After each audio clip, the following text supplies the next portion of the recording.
Hey guys, today I'm teaching you how to schedule an eye exam at Costco Optical.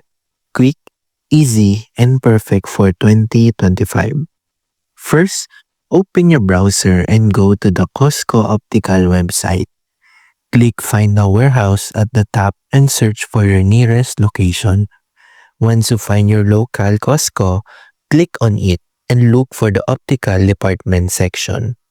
There, you'll see the phone number or schedule an appointment option if online booking is available. If it's online, click it. Choose your preferred date and time and fill in your contact details. If not, just call the number listed under optical and request an eye exam appointment. Make sure you bring your Costco membership card and a valid ID on the day of your exam. And that's how you schedule an eye exam at Costco Optical. Simple, convenient, and ready for clear vision in 2025.